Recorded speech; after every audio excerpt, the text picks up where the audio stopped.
Denial by proclamation. Watch out for it.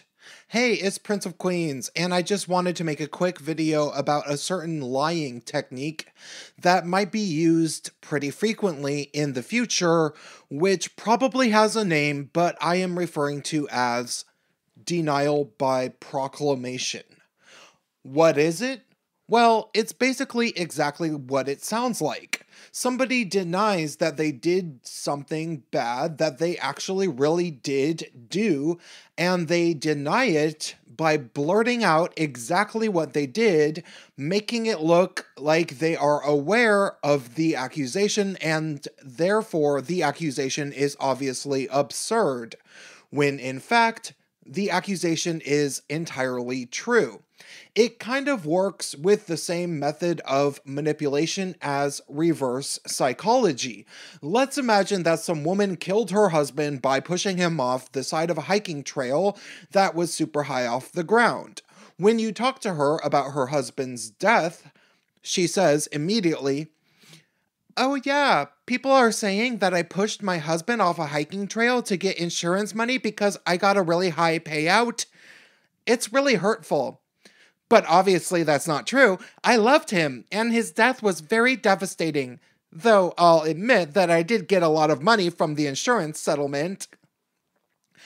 Obviously, she is implying not only that she didn't kill her husband, but also that she's not even worried about people's suspicions that she killed her husband.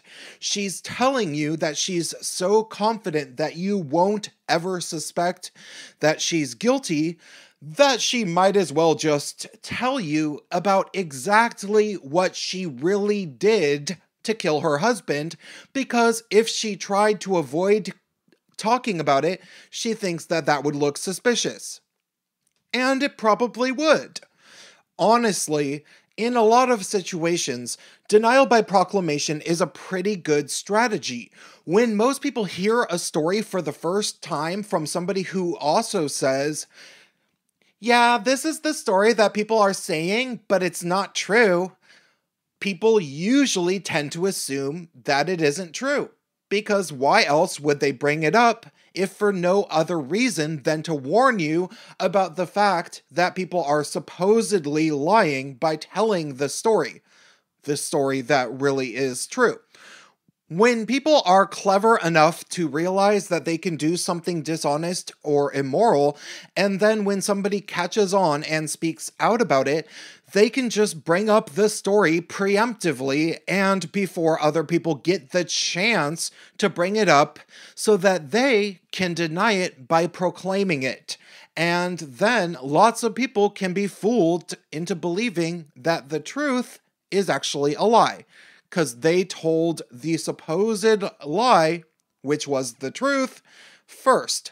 Anita Sarkeesian did this exact method of denial by proclamation when she spoke at the XOXO Festival in Portland, Oregon.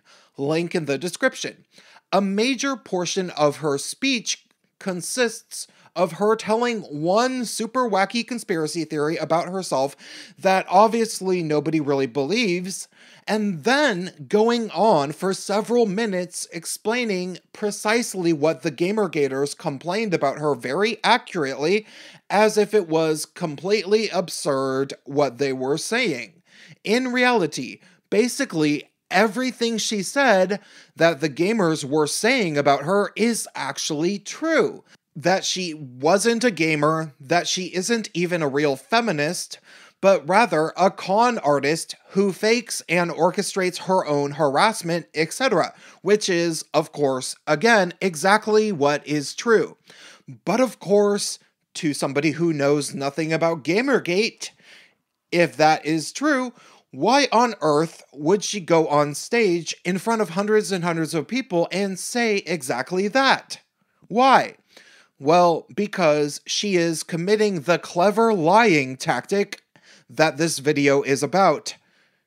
Denial by proclamation. Instead of waiting for people to come to her with the accusations that she's been conning people, like she's really done, She takes a proactive stance and comes out with it forthright, assuming that everybody will just assume it's a wacky conspiracy theory because she said it out loud. And since she said it's a wacky conspiracy theory before they had ever even considered the story at all, why wouldn't they believe her?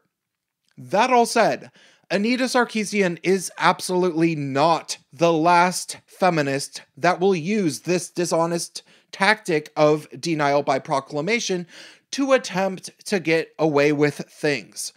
Be wary of high-ranking feminists who talk about conspiracy theories openly, conspiracy theories about themselves, as if it must be nonsense, assuming you'll believe that it must be nonsense simply because they said so right off the bat.